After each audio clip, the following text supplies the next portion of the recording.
Hey, brothers and sisters. Just a quick one today. Look what we got here. USA Today.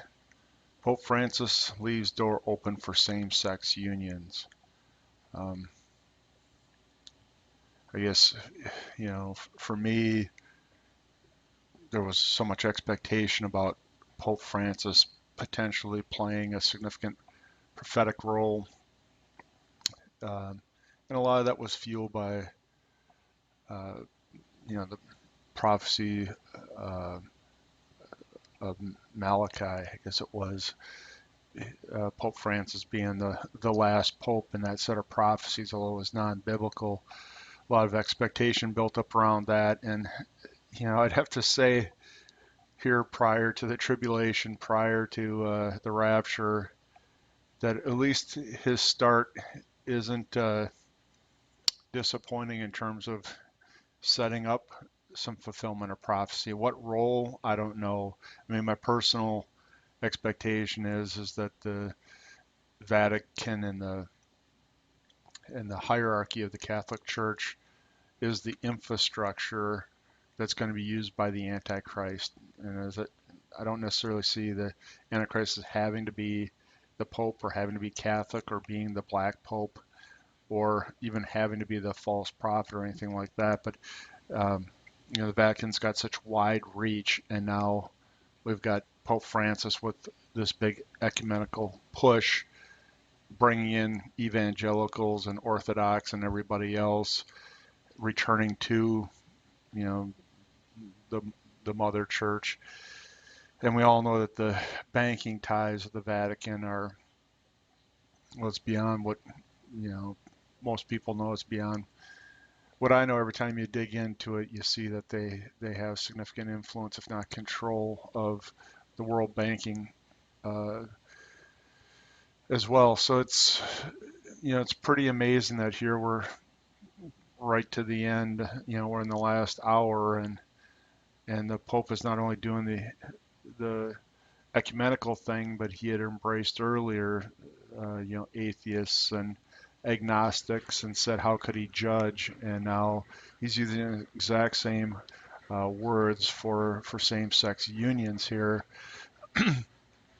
And he gave this, interview here that, uh, he viewed the unions as a practical way to protect property rights and assess health care. Matrimony is between a man and woman, he said, but he added the efforts to regulate diverse situations of cohabitation driven by the need to regulate economic aspects. And so it's just chopping away at, at what the Bible declares.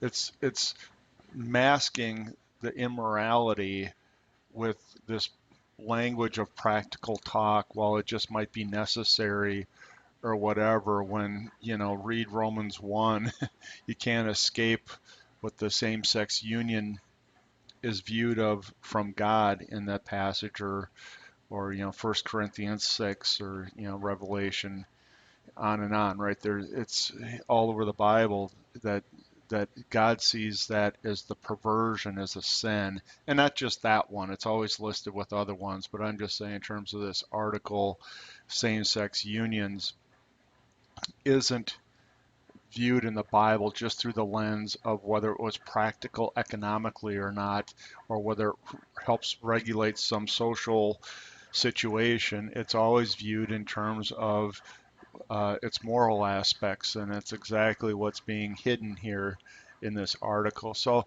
I'll cut the link down below, and you guys can read the article. But it's about what you expect. Now, this falls on the heels of the earlier news. It says back here in July when he said that he won't judge gay priests. If someone is gay and he searches for the Lord and has goodwill, who am I to judge?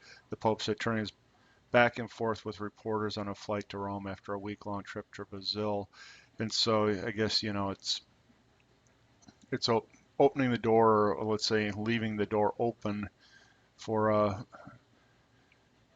you know, that same view that same-sex unions isn't a moral issue, but it's a lifestyle choice, and that's buying right into, you know, what the non-faith world views any of that as, and what would that do? That would only draw those people that may not be interested in God, but would be interested in this message of inclusion and humanistic values to the Pope as well. So in my mind, it's just part of the casting the net broader and broader to not only bring in ecumenism between the different faiths, but to also bring in people that would never be part of a church or a faith system to be okay with, for instance, the views that the Pope is espousing. So for me, this is just part of the one world push,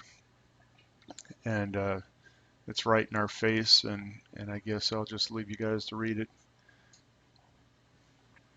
May you have a blessed day in the Lord, and leave me notes down below.